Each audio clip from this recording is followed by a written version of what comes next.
So this is our one of our adult female black-breasted leaf turtles.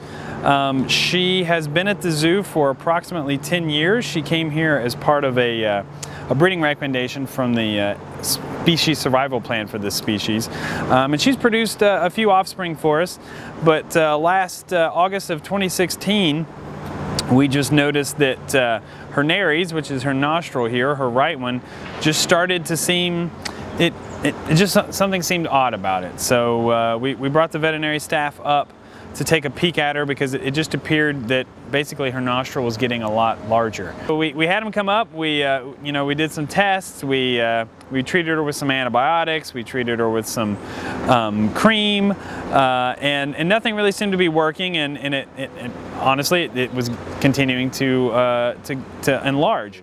We took her down to get a CT on her, and we have a CT machine that we can access, which is a micro CT, which makes very fine cuts along them, and you give a very kind of high resolution picture of the inside. So we did a micro CT on her, and then we actually repeated it 6 months later, because everything is very slow in reptiles. You know, it takes a long time for anything to develop or get better or change. So we did it 6 months later just to measure between the two, and found that it was no longer active. It was a hole that was there, was not healing but wasn't getting worse. So we figured her main problem would be whether she then got an infection, you know, after this second CT. And that was our main worry with that, was because of where she lives in the moss, and you know how she eats, and she goes in the water and things, that stuff will get stuck up there, and that's what we were seeing happening. A lot of stuff was getting stuck up the roof of her mouth and coming out the top of her nose. So we wanted to cover that up and stop stuff getting impacted in there. So we did a Mark 1 mask, which just covered the outside, and we found that stuff was still coming up through the roof of the mouth. So, and that one eventually fell off. So this is plan B. So the mask on top of the head, and that covers the hole on the outside. And this screw actually has, this mask has been printed with threads in it. So this screw is actually affixed to the mask and comes through to the hole on the inside of the mouth.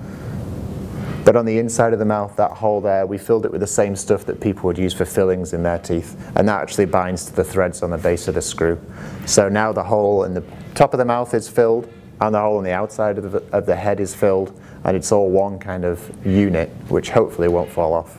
It just gives us another option. You know, if this works pretty well, it's a pretty, you know, nice material that's resistant. You know, we could use it for a number of things. As I say, bird beaks, I think, would be the first thing that springs to mind. They're obviously a hard, bony, keratinized thing that, you know, doesn't heal very well. So to fix that up would be useful.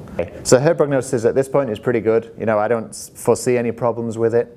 The hole has been stable for a year, and now we've prevented any infection from getting in there.